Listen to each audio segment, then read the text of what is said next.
विद्यालय के दिनों में हिंदी भाषा, जब हमारे हिंदी के शिक्षक हम लोगों को पढ़ाते थे तो अलंकारों की चर्चा होती थी। उसमें एक अलंकार है अतिशयोक्ति अलंकार, हम सभी लोगों ने पढ़ा होगा।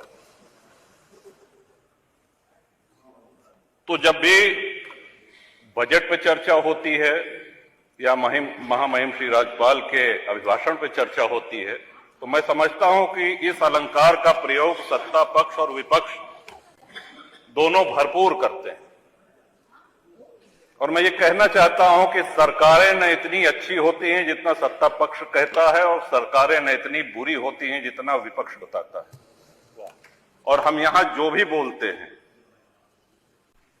वो हमारे भाग्य विधाता जनता जनार्दन वो बाहर सुनती है, उसका आकलन करती है। हम यहां कितनी भी लच्छेदार भाषा में पक्ष या विपक्ष में कुछ भी कह लें, जाना हमको वही है, वही है, उन्हीं के पास जाना है और फैसला भी उन्हीं का मानना पड़ेगा।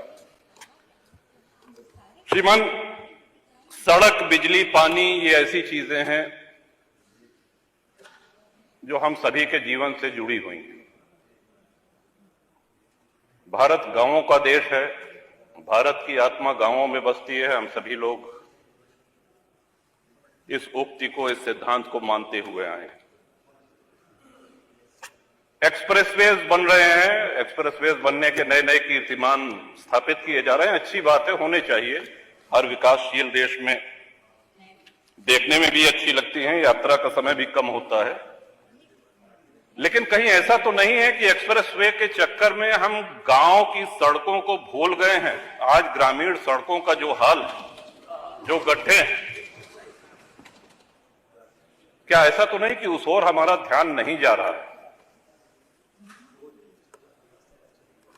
सड़कें गड्ढा मुक्त नहीं है श्रीमन, और उसका एक कारण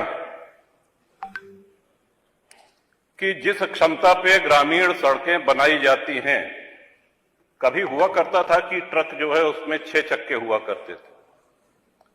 ग्रामीण सड़कों की भार वहन क्षमता 9 टन से अधिक नहीं होती।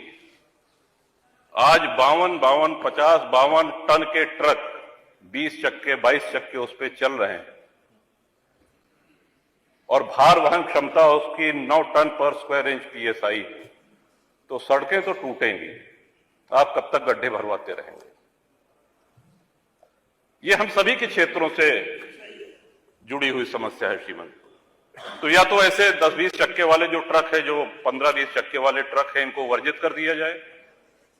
एक अधिकतम उसकी भार वहन सीमा निर्धारित कर दी जाए कि इससे अधिक भारी ट्रक ग्रामीण सड़कों पर नहीं चलेंगे, और या तो फिर ग्रामीण सड़कें उस मानक के अनुसार बनाई जाएं कि ट्रक गुजर जाने के बाद अगर साइकिल और मोटरसाइकिल से या सामान्य यात्री उस सड़क पे चल रहा है तो उसको भी गड्ढा मुक्त सड़क का अनुभव हो, आनंद मिले। ये बहुत ही गंभीर विषय है श्रीमन, और महामहिम श्री राज्यपाल के अभिभाषण में बजट में इसका समावेश होता तो बड़ा अच्छा रहता। दूसरा आ जाते हैं बिजली पे। गांव में 18 घंटे बिजली आ रही, जिला मुख्यालय पे भी आ रही, तहसील मुख्यालय पे भी आ रही। जितना आप लोगों ने बताया, हो सकता है 1-आधा घंटा उससे कम ज्यादा हो, लेकिन आ रही। लेकिन बिजली के साथ साथ विजिलेंस का प्रकोप बहुत ज्यादा हो गया है। इस तरह के छापे पड़ रहे हैं लोगों के यहां। कई माननीय सदस्यों ने इसको सदन में कहा भी है। फोन आता है, उनको बुलाया जाता है और उनसे बाहर, बिजली दफ्तर के बाहर उनसे रकम तय की जाती है, उनसे पैसा लिया जाता है, उनसे वसूली की जाती है। समस्या जहां की तहां है। तो मैं समझता हूं कि इस पे भी माननीय बिजली मंत्री हैं यहां पे उपस्थित, आपके माध्यम से मैं चाहूंगा कि ये ऐसी समस्याएं हैं कि आप इनको चाहे सत्ता पक्ष और चाहे प्रतिपक्ष किसी भी माननीय सदस्य से पूछेंगे तो हम सभी के क्षेत्रों में ये समस्याएं हैं।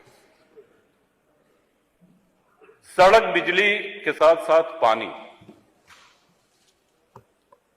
श्रीमन, हर गांव में पानी की टंकी निर्माणाधीन है। जहां नहीं है वहां ये हो कि साहब जमीन चिन्हित की जा रही है, कुछ बन के तैयार हो गई हैं, कुछ बन रही हैं। बड़ा प्रचारित भी किया गया कि साहब अब हैंडपंप नहीं है, अब नल की टोंटी से आप सब लोगों को पानी पीने को मिलेगा। हम भी जानते हैं और यहां बैठे हुए सभी माननीय सदस्य भी इस बात से सहमत होंगे कि नल की टोंटी से गांव-गांव, घर-घर पानी नहीं पहुंचाया जा सकता, और अगर पहुंचाया भी जा सकता है तो कम से कम उसमें 10 वर्ष लग जाएंगे। अब हैंडपंपों की जो स्थिति है, इस बार हम सभी जानते हैं कि बारिश कम हुई है, सर्दी भी कम पड़ी है। आने वाला मौसम विभाग का पूर्वानुमान है कि भयंकर गर्मी पड़ेगी, पानी का स्टेटा नीचे जा रहा है और छोटे हैंडपंप पानी छोड़ना शुरू कर देंगे। विशेषकर जो सूखे क्षेत्र हैं उनको तो विशेष प्रकोप इसका झेलना पड़ता है। जो हैंडपंप हम लोगों को मिलते थे वो हैंडपंप मिलना बंद हो गए हैं, ये कह करके कि अब पानी की टंकी से ही आप लोग जलपान करिए, पानी पीजिए। जो इंडिया मार्क II हैंडपंप खराब हो गए हैं, ध्वस्त हो गए हैं, उनको रिबोर करने के लिए जो प्लान थे, कोई भी इंडिया मार्क का हैंडपंप रिबोर नहीं हो रहा है, और सभी माननीय सदस्य से सहमत होंगे साहब। तो आपके माध्यम से सरकार से मेरा अनुरोध है कि जब तक घर घर टोंटी का नल, पानी की टोंटी नहीं लग जाती है, तब तक ये सुनिश्चित कराएं कि India mark hand pump, India II mark का हैंडपंप जो हम लोगों को मिलता था वो यथावत मिलता रहे। पानी की किल्लत और पानी की हाहाकार जो मचने वाली है आने वाले दिनों में, उसके पहले आपका ध्यान आकर्षण, इस माननीय सदन का ध्यान आकर्षण इधर कराना चाहता हूं। और ये बहुत ही जटिल समस्या आने वाले अप्रैल से शुरू होकर के मई, जून, जुलाई आदि महीने में होगी। इसके साथ ही श्रीमंत सदन का चलना, यह भी एक बड़ा महत्वपूर्ण विषय है, और ये हमारा बहुत बड़ा सौभाग्य है कि 30 वर्ष इस सदन में हो गए हैं और बहुत से महानुभावों के साथ काम करने का, उनके साथ यहां बैठने का अवसर मिला है।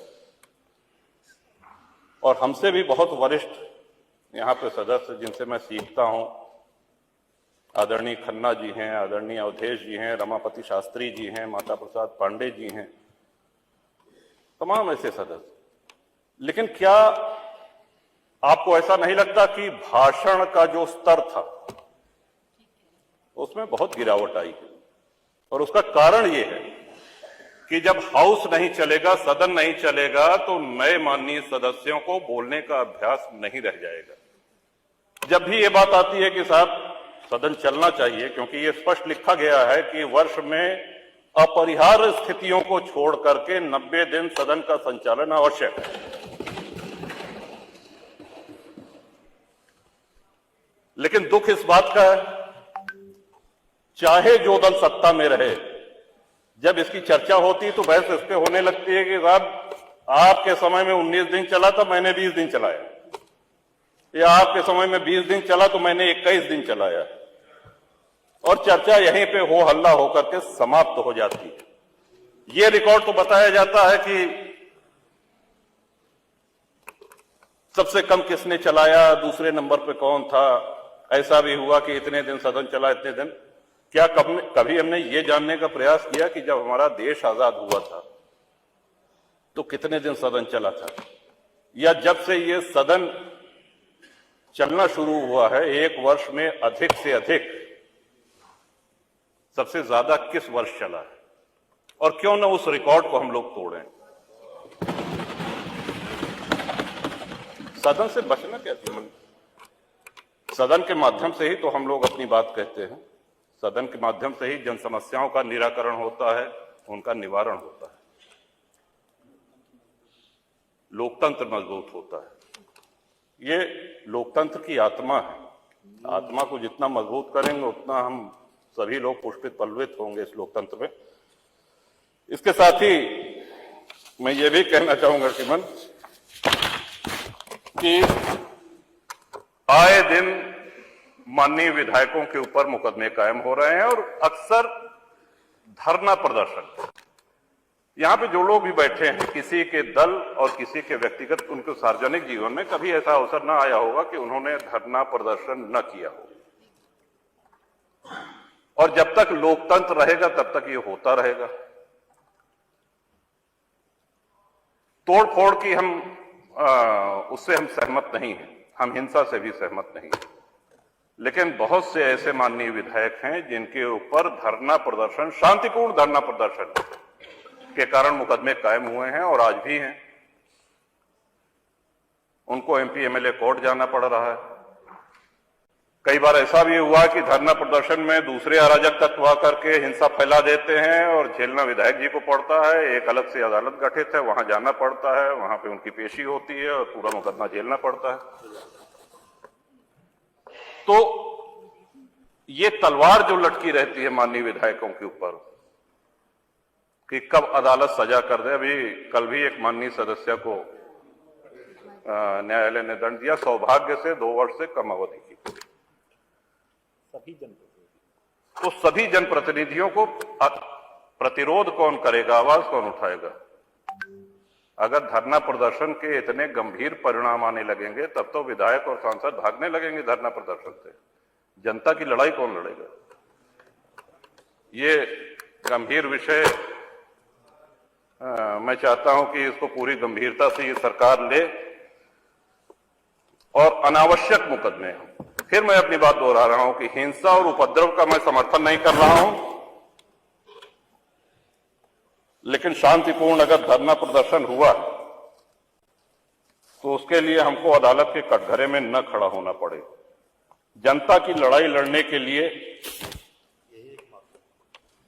हमको मुकदमे न झेलने पड़े।